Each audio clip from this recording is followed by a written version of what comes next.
Olá, seja bem-vindo a mais um PodBet. A gente vai aqui hoje fazer um balanço, né, desse semestre. Semestre de bastante trabalho, né, Beth? Seja bem-vinda mais uma vez. Obrigada, Rodrigo. De muito trabalho. O semestre, nossa, que foi uma luta lá dentro da Assembleia, mas foi bom. Hoje a gente tá patriota, né? A gente tá patriota, só que nós não vamos nos pendurar no para-choque de nenhum caminhão pra sair rodando pelo Brasil, não, nem cantar hino nacional pra pneu, viu, gente? As cores do Brasil, aliás, né, são do Brasil, né? Claro, são símbolos nacionais que não é nem de um lado, nem de um partido, nem de outro, né? É do povo brasileiro. Você não quer mudar a cor da bandeira pra vermelha, não? Não, acho muito bonita a nossa bandeira. Mas então, foi muito importante, acho que tivemos lutas ali que nós conseguimos algumas vitórias também, né? Como, por exemplo, impedir que o governo destruísse as fazendas experimentais, que ele vendesse, porque ele já vendeu uma fazenda das mais de 35 que nós temos no estado, que que é um patrimônio da população paulista. Ele vendeu uma com preço de banana. Conta pra gente essa história que, quando me contaram, eu fiquei abismado da forma como aconteceu. É uma né? fazenda eu não me lembro exatamente quantos hectares havia. Na região de Pindamonhangaba, né? Uma fazenda próspera que era utilizada para pesquisa para a área da saúde, pesquisa para a área do meio ambiente, pesquisa para a área da agricultura. Eles simplesmente venderam, não abriram editais, né? Não fizeram... além de vender um patrimônio público, fizeram isso de forma irregular. Né? E venderam para um amigo. Quem comprou foi o Paulo Scaff e o filho dele. Todo mundo conhece aqui quem é o Paulo Scaff, né? Aquele que foi candidato a governador, que sempre quis ser político, mas nunca conseguiu, porque nunca conseguiu ter voto suficiente. E esse ele fala que é empresário, mas a gente não sabe qual que é a empresa dele também, o famoso padre sem capela, né? Exatamente. E aí eu entrei no Ministério Público. Né? Não só eu, mas o pessoal da PQC também, que é a Associação de Pesquisadores Científicos do Estado de São Paulo. E estamos aguardando aí, né? Porque, na verdade, o que o Ministério Público tinha que fazer era abrir um procedimento, né?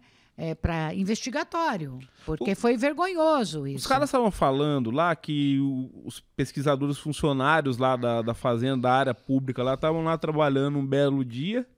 Chegaram os caras de cavalo, né? O Scaff parece que era um deles, o empresário lá que era o sócio deles. E o secretário de Agricultura do Estado. Chegaram a cavalo lá e falou que tinha comprado a área, né? Exatamente. Tudo muito bem esquematizado, vamos dizer. Mas como é que você pode? Você pode vender uma... Você, por exemplo, você foi secretário de governo aqui em Catanduva. Você podia vender, por exemplo, a gente teve aqui, uns dias atrás, aqui, um leilão de inservíveis aqui. Inservíveis são coisas que não podem mais ser usadas, que elas estão danificadas, muito obsoletas. Você podia vender, por exemplo, uma máquina de escrever lá que ninguém mais usa? De maneira nenhuma. Você tem que abrir editais, né? Você tem que aguardar as pessoas, as empresas que querem participar disso. E aí, no leilão, quando é leilão público, você tem que ver quem vai dar a melhor oferta para aquele lote que você está oferecendo. É assim que funciona. Leilão é assim. Né? Enfim, mas você tem que dar ampla divulgação. Direito para todo mundo participar. Para todo mundo participar. Se eu quiser ir lá e dar uma oferta, se você quiser, quem está nos assistindo, dar uma oferta, pode dar. E o valor que foi vendido dessa fazenda específica foi abaixo do preço de mercado, Ela foi vendida por todos os hectares por 50 milhões, quando deveria ser vendida por 130 milhões. Então, olha o prejuízo que o Estado teve. Né? Então, isso a gente denunciou. Estamos aguardando. Na verdade, isso teria que ser suspenso, o dinheiro pago teria que ser devolvido, né? E o patrimônio voltar para o governo, né? Para depois, se quisesse, primeiro, tem que passar por autorização legislativa, teria que passar pela Assembleia, coisa que eles não fizeram. Né? Então, tudo irregular. Como tem sido a pressa que o governo estadual, que o governo do Tarcísio, tem demonstrado em várias coisas, né? Como, por exemplo, a privatização da Sabesp. Também foi feita assim, derrubando audiências públicas que tinham que ser feitas obrigatoriamente. Né? Eles fazem tudo, como diz popularmente, nas coxas. Né?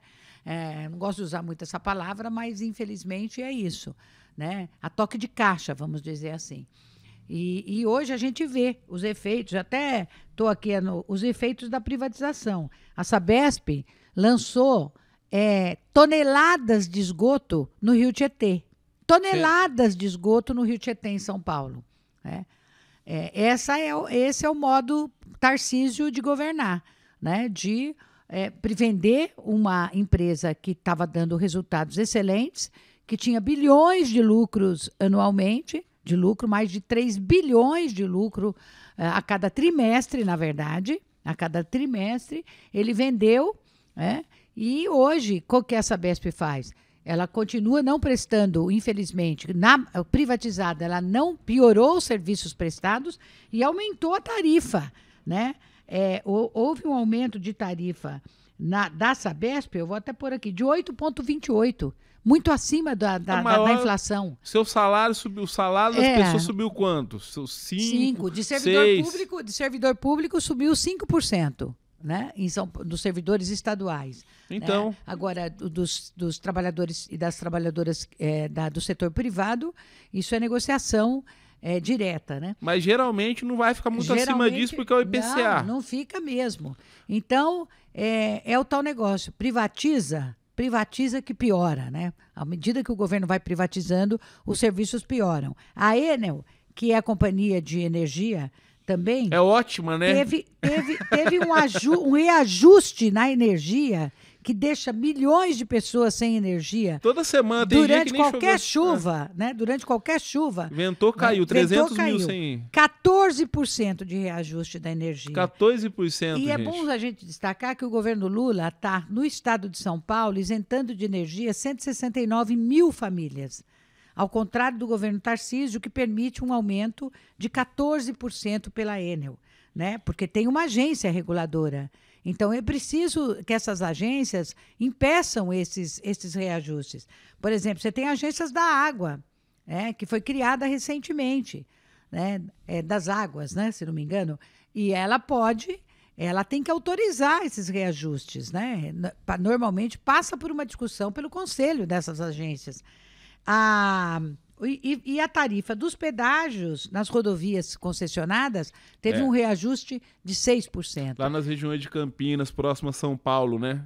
Teve esse aumento. Teve reajuste, mas vai ser efeito cascata. Vocês não precisam se preocupar que, infelizmente, todos os pedágios serão reajustados. Aqui da região nossa foi em maio, né? Inclusive, a gente teve esse aumento em maio. Exatamente. Agora, assim, o que eu acho interessante, né, nessas questões... Uma delas, você pega e entrega o serviço público e eles criam sempre essa narrativa. Olha, que a iniciativa privada seria ineficaz. Eu lembro quando eu era criança, quando começou essa história de privatização no governo do Collor, eles usavam um elefante na propaganda, numa propaganda que o governo fazia. Para falar assim, olha, que o Estado é pesado, você tinha que tirar ele dessas áreas, ele privatiza tudo e que a iniciativa privada é eficaz. Só que o que a gente tem notado nas diversas áreas é que essas empresas elas visam dar lucro para os acionistas delas, para os investidores delas, para ter essa taxa de lucro. Elas não fazem investimento, não fazem. E você tem uma coisa que é pior. Essas empresas, muitas vezes, elas vêm de lugares... Tem empresa que compra aqui a nossa empresa aqui que foi privatizada e ela é pública lá no país delas. É incrível. Como que lá, quer dizer, na Itália ela pode ser pública. Pode ter o Estado lá mandando lá com Golden Share.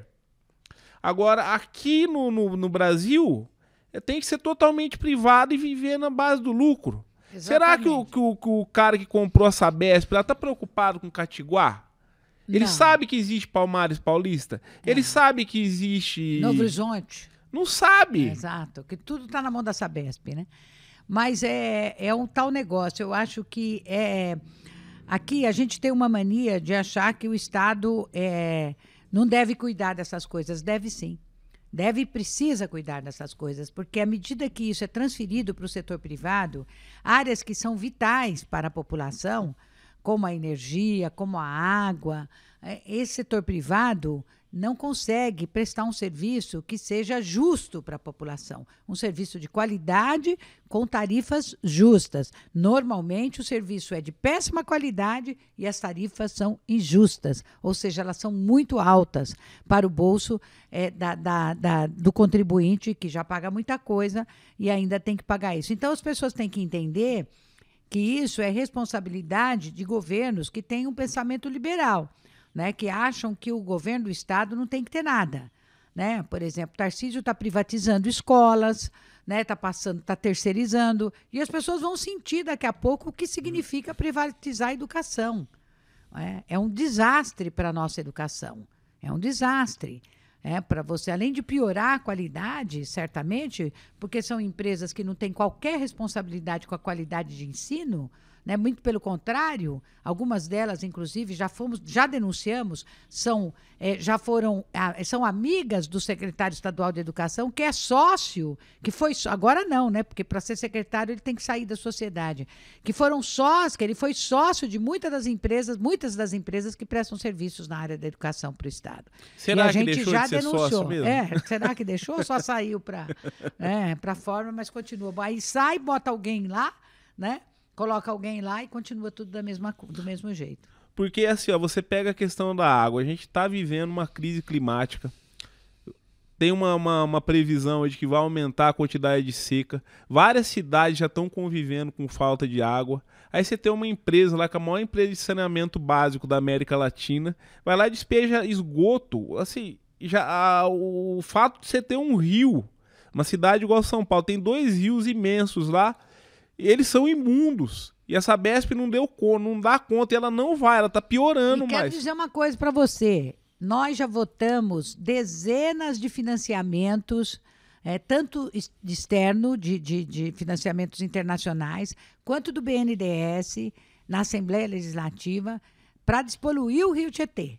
Né? Ali nas marginais de São Paulo, por exemplo. E a gente sabe que esse serviço é lento, que não tem o resultado esperado, você ainda passa por lá, ainda tem problemas de mau cheiro, né? Ainda tem sujeiras. Então, infelizmente, e o trabalho tem que ser feito em toda aquela região, não só em São Paulo, mas em toda a grande São Paulo. E aqui no interior, nós também estamos vivendo problema no Rio Tietê. Embora Catanduva não tenha o Rio Tietê, né, mas aqui nas nossas imediações tem muita gente que tem rancho em Sales, tem rancho em Novo Horizonte, que sai daqui, gosta de passar o fim de semana lá para poder relaxar, para poder descansar, ter seus momentos de entretenimento. E o Rio Tietê, a gente já recebeu denúncias, né, de vários lugares do estado de São Paulo. Ele passa por dezenas de cidades. São quase 50 cidades. Mais até, acho que... Não, 65, acho que sim. Mas aqui na nossa região, nessa região nossa aqui, são quase 40 municípios, salvo engano. Sim. Né? E isso aí está sendo totalmente poluído também. São... certamente ainda... A gente fez a denúncia na CETESB. A CETESB até agora tomou muito pouca iniciativa, quase nada. Você ia ter uma reunião lá, né? Ia ter uma reunião, o presidente da CETESB, de uma forma desavergonhada, cancelou a reunião, dizendo que eles iam fazer aqui na cidade de Zacarias.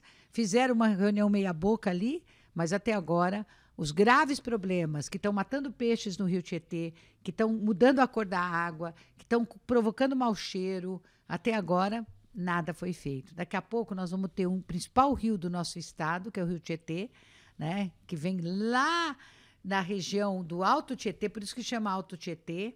Salesópolis. Salesópolis, que é nascente do rio, e até agora, infelizmente, um descuido total. Então, essas questões, a gente tem que compreender que a gente, se não cuidar, nós vamos viver isso que nós estamos vivendo agora. Por exemplo, esse inverno, né?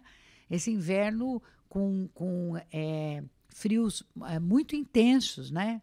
Dias de frio muito intenso. Eu cheguei de São Paulo essa madrugada, São Paulo estava um frio, né, muito grande, e aqui também. Na semana passada, que nós tivemos uma frente fria, Catanduva também teve muito frio, a nossa região teve muito frio. E isso é ruim. E a gente está acompanhando pelos noticiários o frio em países da Europa. O calor, desculpe-me, 46 graus. Quer dizer, Você tá vendo lá no Mundial, lá que os times estão jogando, lá o que eles estão passando. Eles não estão acostumados. Diferentemente, nós ainda, brasileiros, né, latino-americanos, estamos acostumados com ondas de calor. Né? A gente está mais habituado a isso. Eles não estão. Tem gente que morre lá. Para nós é a mesma dificuldade do frio. A gente não é preparado para o frio. Né? Como eles lá, tem países lá que não tem ar-condicionado nas casas. Então, eles estão... Né, casa com calefação. E nós aqui não temos também aquecedores. Não. Né, para ondas de frio. Lá eles têm. Lá você entra numa casa, entra num restaurante, tal, você tira todo o seu casaco e tal, e pode ficar de blusa de manga. Porque não tem, eles são preparados, os ambientes, para isso. E de modo que... E além das mudanças, né, no nível do mar, que vai aumentando, né? Dos desastres em áreas que são rochosas, de abride, enfim. Então, a gente não sabe até grandes enchentes também, né? Até onde a gente vai suportar isso. Agora, a gente vê, né, só para finalizar esse assunto, como é bizarro, né? Em países aí, lá no Líbano, por exemplo, que é a sua origem lá, seu país de origem. Uma das causas, a gente falam que é causa religiosa lá, mas a gente sabe que tem outras causas. Uma das coisas que mais geram atrito lá entre o Líbano e Israel são as colinas do Golã, por exemplo, que é onde tem as nascentes de água. Tá tendo uma guerra, teve um conflito. Mas era lá. Da Síria, né? Sim. Que foi tomada pelos judeus, infelizmente. Isso. Tomada também de forma violenta. Aí você tem lá no Paquistão e na Índia. A gente teve um início lá que acabou não virando guerra, mas teve umas agressões mútuas. A Índia ameaçando fechar o curso do rio, que abastece lá o Paquistão, porque o Paquistão não tem rio Eles que têm que não nasce. Uma rixa que é histórica, né? Desde da independência. Desde a independência. Eu tô citando esses casos porque aqui no Brasil a gente não tem guerra. A gente tem, mas assim, se dá o luxo de jogar esgoto, de jogar veneno. A gente pegou vídeo esses dias atrás, aí a gente recebeu, né? Pulverizando veneno, inseticida de usina, em cima do rio. A água, assim, que poderia servir pra gente beber. Servir de alimento, servir... Então, a utilização de agrotóxico por parte de setores da agricultura, ela é outro desastre para nós. Porque a pulverização aérea, por exemplo, ela foi proibida no governo da presidenta Dilma. Né? Entrou o Temer, o golpista, ele imediatamente liberou isso.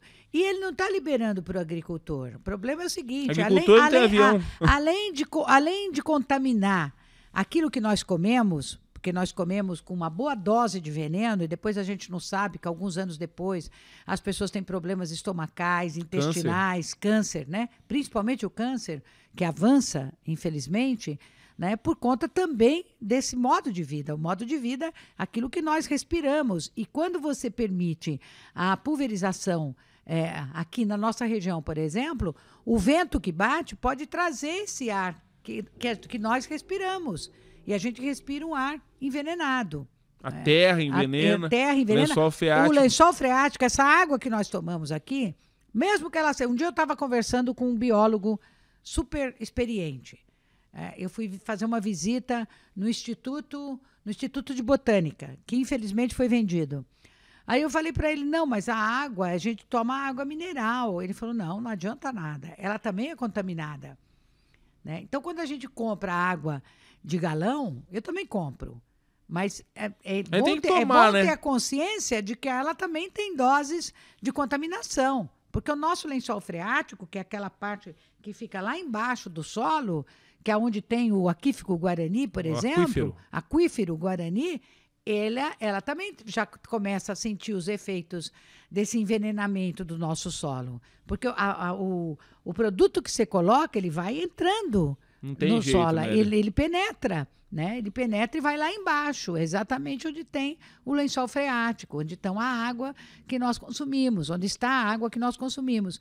E isso está na água que você tira da rua, que vem da rua, na água que está na sua caixa, né? Na sua reserva, na água que você compra dos distribuidores. Né?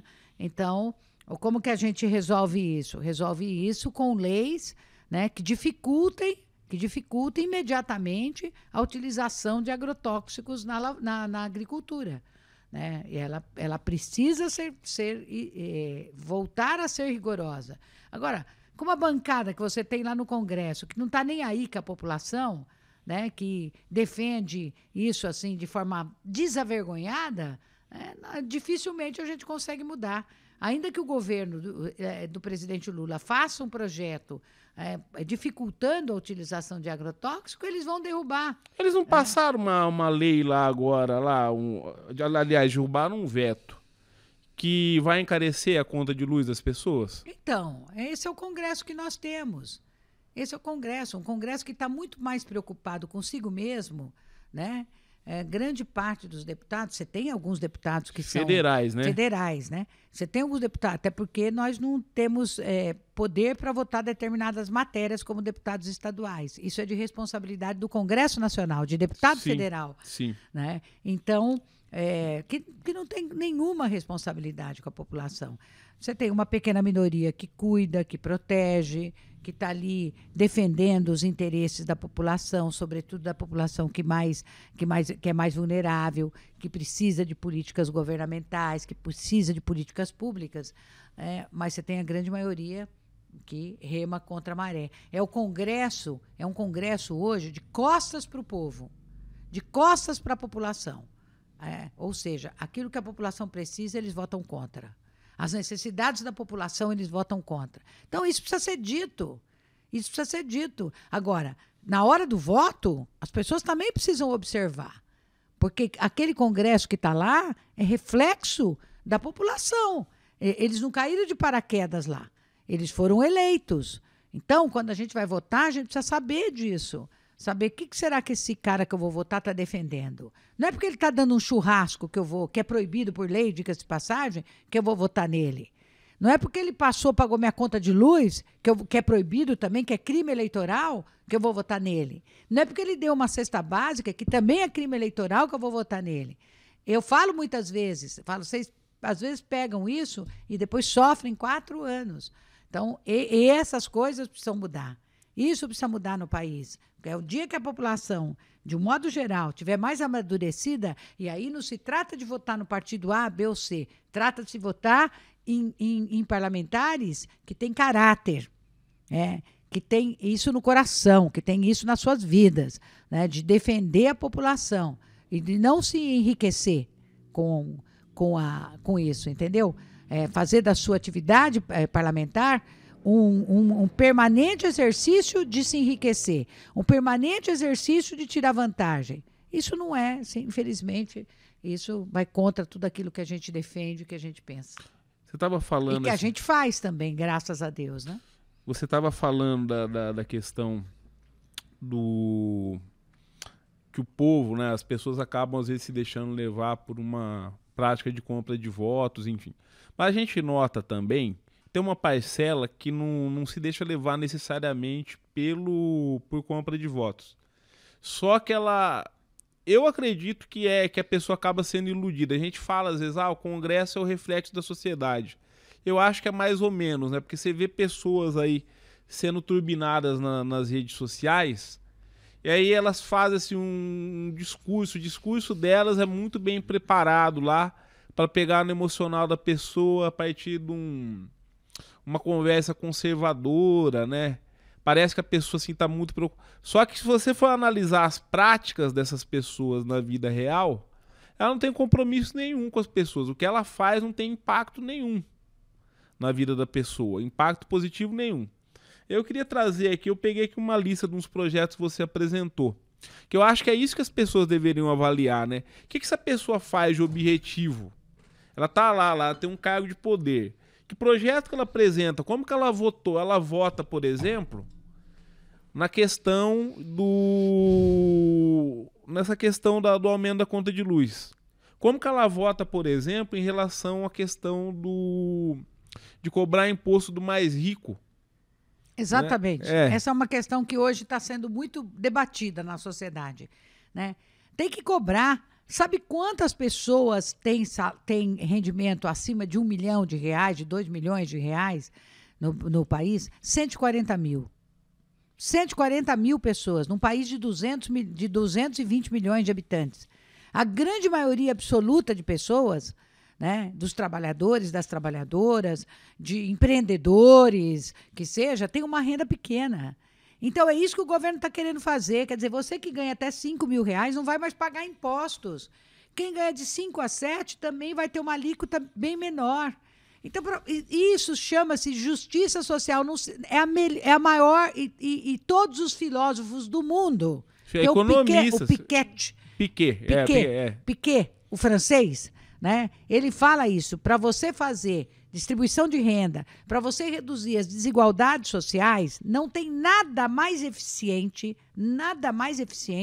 do que você cobrar impostos de quem ganha muito. Agora, eu me admiro quando uma pessoa tem um rendimento aí. Vamos pegar um valor razoável. Vamos pegar 100 mil reais no ano. Né? 100 mil reais no ano. Ela ganha aí na faixa de 7, 8 mil reais ao mês. Uma classe média, vamos supor, né? Aí ela reclama, ela fala que isso não pode passar, mas ela não está sendo atingida, ela vai ser beneficiária. A pessoa está achando que ela vai ser beneficiária disso, entendeu? Não é possível isso, né? Quer dizer, é preciso compreender as coisas antes de reclamar. E eu acho, tem uma coisa que é engraçada, eu de vez em quando eu acabo ouvindo a Voz do Brasil, quando eu tô no carro, assim, eu deixo ligado, às vezes dá vontade de desligar, mas é bom saber. Aí tava a discussão dessa questão do IOF.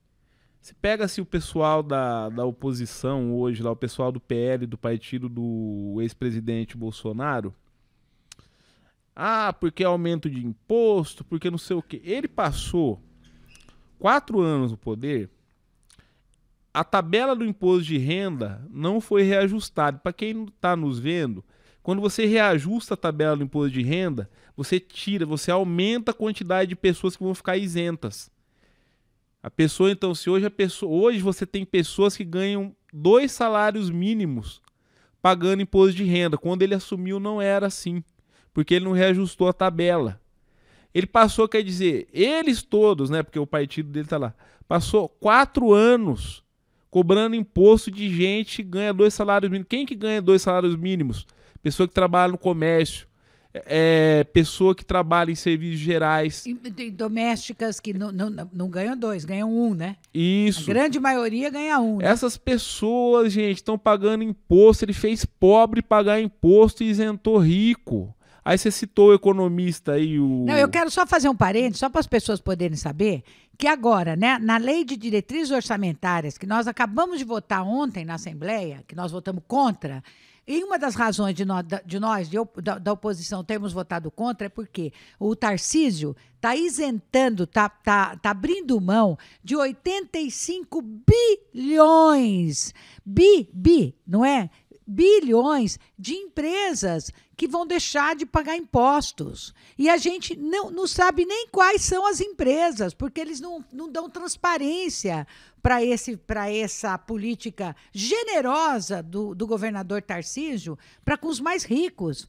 Então, a gente precisa, ou a gente inverte isso, né? E faz essas pessoas pagarem impostos, quem ganha muito, quem tem empresas que faturam bilhões, e são elas que estão sendo beneficiadas, e abre mão, né, e beneficia as pessoas que ganham até 5 salários mínimos, que é um valor bastante razoável, né? Por quê? Porque essas pessoas, isso faria elas terem uma economia, elas podem ter uma vida melhor, podem melhorar o seu bem-estar, podem consumir melhor, vão comprar um pouco mais de comida de mais qualidade, vão poder morar melhor, vão poder, às vezes, fazer uma reforminha na casa, não é? Vão poder, às vezes, sonhar em trocar um carro, comprar um carrinho um pouquinho melhor, enfim, passear, que todo mundo tem direito a passear, né?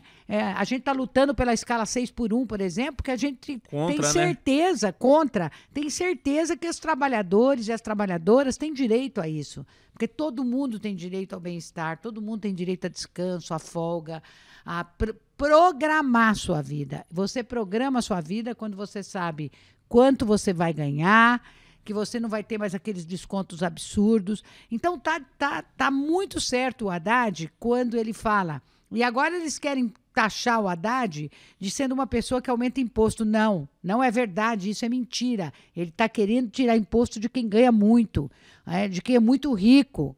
Né? Quem é muito rico tem que pagar imposto, porque já ganhou muito dinheiro nesse país, já foi muito beneficiado por governos, e chegou a hora deles darem a sua contribuição. O Brasil é o país onde tem a maior fosso entre os muito pobres